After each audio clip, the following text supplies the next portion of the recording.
നമ്മുടെ വീട്ടുകാര് വരുന്നു, അവളതറിയണ്ട. കാരെവിടെ നിർമ്മലേ? വഴിയിൽ കിടപ്പുണ്ട്. എന്ത് പറ്റി? എന്ത് പറ്റിന്നാ? പെട്രോളില്ല. ബംഗാരം എനിക്ക് കടം തരില്ല എന്ന് പറഞ്ഞു. ആശാനെ, വീട്ടുകാരുടെ മൂഡ് അത്ര ശരിയല്ല. ഞാൻ വലിഞ്ഞേക്കാം.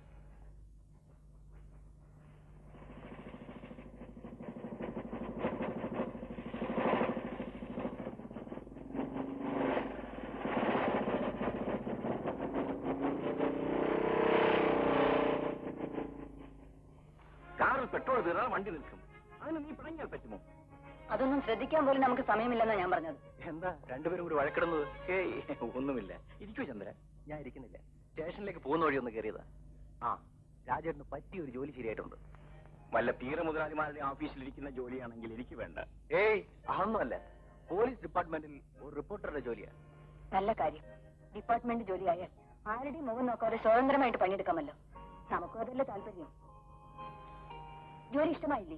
ഇഷ്ടമാകാഞ്ഞിട്ടല്ല, പക്ഷേ പോലീസ് ഡിപ്പാർട്ട്മെന്റിലെ ജോലി അത് മോശമാണെന്നാണ് പറയുന്നത്. എന്ന് ഞാൻ പറഞ്ഞില്ല. ആട്ടെ, എന്ത് ശമ്പളം കിട്ടും? അതെല്ലാം വിശദമായി അന്വേഷിച്ചിട്ട് പറയാം. ആദ്യം ജോലി സ്വീകരിക്കാൻ ഇഷ്ടമാണെന്ന് പറയും. എനിക്ക് ഒന്ന് ആലോചിക്കണം. ഇതിലെന്താ എത്ര ആലോചിക്കാനുള്ളത്? പിന്നെ ചുമ്മാ കയറി ഏറ്റാ മതിയോ? നിങ്ങൾ വഴക്കണ്ട. ആലോചിച്ച് മറുപടി പറഞ്ഞാൽ മതി. ഞാൻ നാളെ വരാം. വരട്ടെ? ശരി. പിന്നെ ചന്ദ്രൻ നിങ്ങളുടെ ഏറ്റവും വലിയ കൂട്ടുകാരനല്ലേ? നമ്മുടെ നന്മയ്ക്ക് വേണ്ടിയല്ലാതെ ചന്ദ്രൻ എന്തെങ്കിലും ചെയ്യുമോ? എടി, പോലീസ് ഡിപ്പാർട്ട്മെന്റ് റിപ്പോർട്ട് എന്ന് പറഞ്ഞാൽ വലിയ ശമ്പളമൊന്നും കിട്ടൂല. മാസം 12,000 രൂപയില്ല നമുക്ക് ജീവിക്കാൻ പറ്റുമോ? ഈ 2,000 രൂപ ശമ്പളം കിട്ടുന്ന ജോലി നിങ്ങൾക്ക് എവിടെ കിട്ടാൻ പോകുന്നു? അന്വേഷിക്കണം.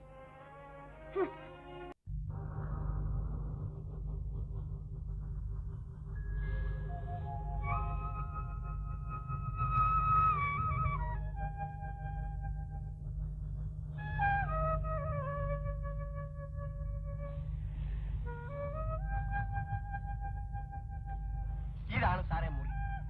ഇതിന് 2 വാതിലുണ്ട്. മുൻവശത്തുകൂടി കയറാം, പുറവശത്തുകൂടി ഇറങ്ങാം. അത് കൊള്ളാമല്ലോ.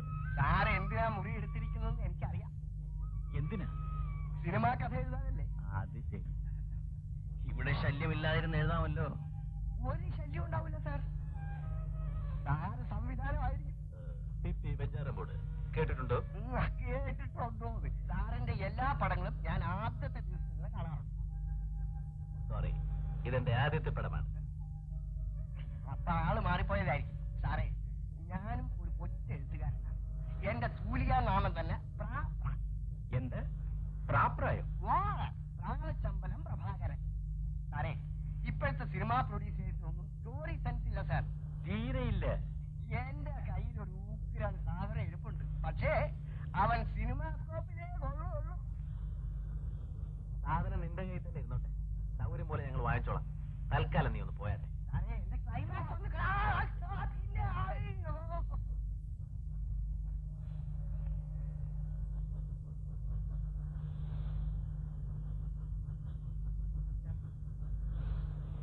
സാറന്മാരെന്താ ഇരുട്ടത്തിരിക്കുന്നത്? ചുമ്മാ ഇരിക്കുവാടോ. സ്തംഭനം വല്ലതും ആണോ? സ്തംഭനം? വാ, കഥാഗതിയിൽ എന്തെങ്കിലും സ്തംഭനം ഉണ്ടായിട്ടുണ്ടെങ്കിൽ ഞാൻ സഹായിക്കാമെന്ന് പറയുകയാണ്. ഒരു സ്തംഭനവും ഇല്ല. താനൊന്ന് പോയാട്ടെ. സാറേ, ഞാൻ എഴുതി വെച്ചിരിക്കുന്ന കഥ ഒന്ന് കേട്ടു. അപ്പൊ അറിയാം പ്രാവച്ചമ്പലത്തിന് കഥാബോധം ഉണ്ടോ. എടോ, അല്പ സമയം കിട്ടുമ്പോ തന്റെ കഥ കേൾക്കാം. ഇപ്പൊ സാറേ, നല്ല നാടൻ ഇവിടെ കിട്ടും. 2 എണ്ണം അടിച്ചാൽ ഭാവന അങ്ങ് താനേ വരും. വാങ്ങിക്കണോ? താനൊന്ന് പോകുന്നുണ്ടോ? ദേഷ്യം മൂക്കണ്ട. എല്ലാ സംവിധായകരുടെയും പ്രകൃതി ഇത് തന്നെയാ. വെറുങ്കലോ അല്ലേ ചെലമ്പത്തുള്ളൂ. അതിലെന്നെ കിട്ടും. അതിന് വേറെ ആളെ നോക്കും. ഇവനെ ഒന്ന് ഒതുക്കി നിർത്തിയില്ലെങ്കിൽ ഒരു നിത്യശല്യമായിരിക്കും. കലാഭ്രാന്ത എങ്ങനെ വിരട്ടിയാലും പോവില്ല.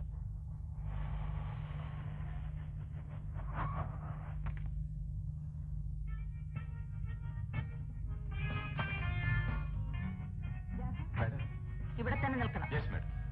വരൂ ബിനി.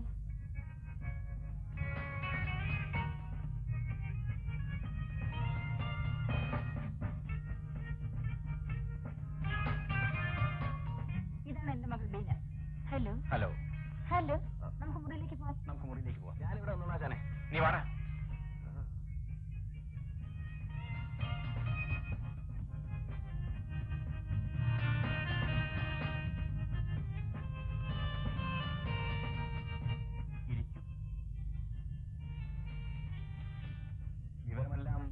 കാണുമല്ലോ.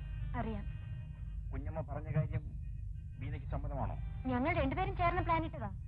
അച്ഛൻ പോലീസിൽ അറിയിച്ചാൽ? ഒരിക്കലും അറിയിക്കില്ല. അത് നിങ്ങളുടെ വിശ്വാസം. അറിയിക്കാതെ ഞാൻ നോക്കിക്കൊള്ളാം. നിങ്ങൾ ഏറ്റാ മതി.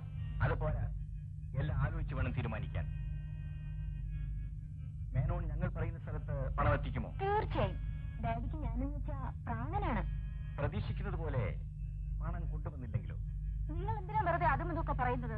ഇത് വെറും ഒരു നാടകമാണ്. 10 ലക്ഷം കിട്ടിയാൽ 5 ലക്ഷം രൂപ എടുത്തോണ്ട് ബാക്കി തന്നാ മതി. പാതി എടുത്തിട്ടേ വരൂ. എനിക്ക് അല്പം കൂടി ആലോചിക്കാനുണ്ട്. ഇനി എന്താ ആലോചിക്കാനാണ് ആശാനെ? എടാ, ഇത് നിസ്സാര കാര്യമല്ല. അതുകൊണ്ട് 5 ലക്ഷം രൂപ പോരെന്നായിരിക്കും. അല്ല, വിശദമായി ഞാൻ പറയാം. നാളെ ഈ സമയത്ത് ഇവിടെ വരണം. ഇത് നടക്കുന്ന ലക്ഷണമില്ല. ഇല്ലെന്തോന്നെങ്കിൽ വിട്ടേക്കണം. നമുക്ക് സന്തോഷമായിട്ട് പിരിയാം. നമുക്ക് നാളെ വരാം കുഞ്ഞമ്മേ. നാളെ വരുമ്പോഴും ഇയാളിങ്ങനെ മുട്ടുന്യായങ്ങൾ പറഞ്ഞാലോ? നാളെ നമുക്ക് അവസാന തീരുമാനമെടുക്കാം.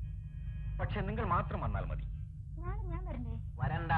ശരി, എങ്കിൽ നാളെ കാണാം. ശരി, നാളെ കാണാം. Good night. Good night. Good night. ആശാൻ എന്തൊരാളാ! 5 ലക്ഷം രൂപ നാളെ കയ്യിലിരുന്നേനെ. നീ കിടന്ന് പിടയ്ക്കാതല്ല. സമാധാനമായിട്ട് ചെയ്താൽ ആർക്കും ഒരു കുഴപ്പവുമില്ല. കഥാനായിയെ അമ്മയും കൂടി ആയിരിക്കും ഇറങ്ങിപ്പോയത്. ഡയറക്ടർ സാറേ, ബെസ്റ്റ് സെലക്ഷൻ. എന്റെ കഥയായിരുന്നെങ്കിൽ 2 പേർക്കും റോളുണ്ട്. അമ്മ ഹീറോയിനി ആയിട്ടും ഹീറോയിനി അമ്മയായിട്ടും. പിന്നെ 10 വർഷം ഒരാഴ്ച.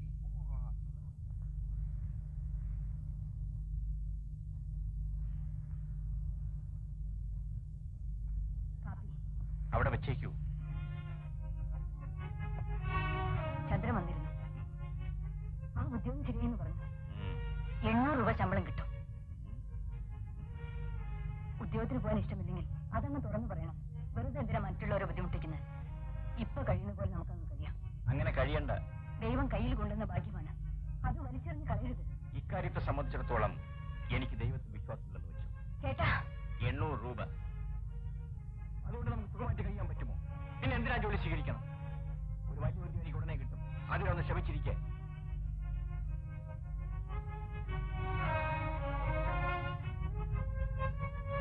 കാപ്പി കുടിച്ചില്ല? വേണ്ട.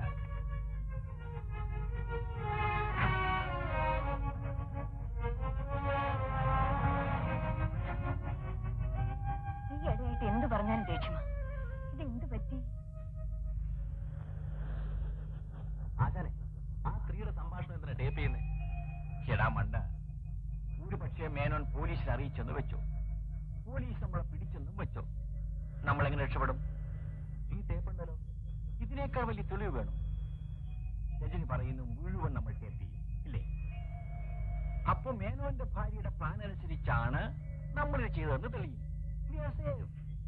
നീ ആ പ്രാപ്പറ ഇങ്ങോട്ട് വരാൻ നോക്കിയോ. സാറേ, കഥാകൃത്ത് സാർ അവിടെ വാതിലടച്ചിരുന്ന് എഴുതുവാ. ക്ലൈമാക്സ് ആയിരിക്കും. അതെ. എല്ലാവരുടെയും കാൾ ഷീറ്റൊക്കെ കിട്ടിയോ? വാങ്ങി. സാറ് ഞാൻ ഒരു സാധനം ഉണ്ടെന്ന് ഇത് കഴിച്ചുകൊണ്ടിരുന്ന് എഴുതിയാൽ ക്ലൈമാക്സ് തകർക്കും. ഞാൻ കൊണ്ട് കൊടുത്തിട്ട് വരാം. വേണ്ട.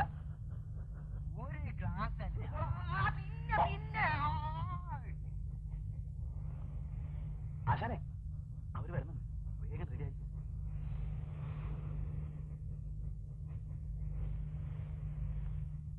വരണം. ഇങ്ങോട്ടിരിക്കട്ടെ, ഇങ്ങോട്ട്. മകൾ വന്നില്ലല്ലോ? ഇല്ല. വളരെ ഉപകാരം. എന്താണ് ഞങ്ങൾ ചെയ്യേണ്ടതെന്ന് ഒന്നുകൂടി തെളിച്ചു പറയണം. ബീനെ തട്ടിക്കൊണ്ടുപോയെന്നും 10 ലക്ഷം രൂപ തന്നാൽ മകളെ ജീവനോടെ തരാമെന്നും നിങ്ങൾ എന്റെ ഹസ്ബൻഡിന് ഫോൺ ചെയ്യണം. പക്ഷെ ആരും ആരെയും തട്ടിക്കൊണ്ടു പോകുന്നില്ലല്ലോ. ഇവരെ നാടകമെന്നല്ലേ പറഞ്ഞത്? അതെ, ഈ നാടകത്തിന് നിങ്ങൾക്ക് 5 ലക്ഷം രൂപ പ്രതിഫലം തരുന്നു. എന്താ പോരെ? ധാരാളം. നാടകമാണെങ്കിലും നിരപരാധികളായ ഞങ്ങൾ കുരുക്കിലാകരുതല്ലോ. അതുകൊണ്ട് എനിക്ക് ചില നിർദ്ദേശങ്ങളുണ്ട്. പറയൂ. ബീന അവളുടെ സ്നേഹിതരുടെ വീട്ടിൽ 4-5 ദിവസം കഴിയുമെന്നല്ലേ പറഞ്ഞത്? അത് പാടില്ല.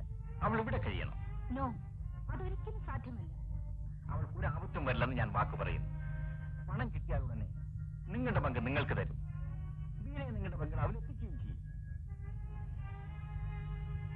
വിശ്വാസമുണ്ടെങ്കിൽ ചെയ്താൽ മതി. ശരി. ഇനി ബീനയോട് ചില കാര്യങ്ങൾ പറയാനുണ്ട്. അത് നാളെ അവളോട് വന്നിട്ട് പറയാം. ശരി, നാളെ നിങ്ങൾ നേരത്തെ വരും. Good night. Good night.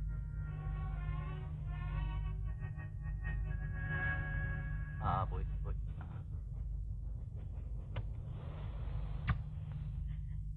ഇനി നമുക്ക് പേടിക്കാതെ എന്ത് വേണമെങ്കിലും ചെയ്യാം. ആശാനെ, നാളെ ഞാനില്ല. എനിക്ക് ആ പെണ്ണിനെ കാണാൻ വയ്യ. ആണും പെണ്ണുമില്ലാത്ത ഒരുതരം വേഷവും പടക്കുതിര പോലെ ചാടി ചാടി ഒരുതരം നടപ്പും. എടാ ബുദ്ധൂസേ,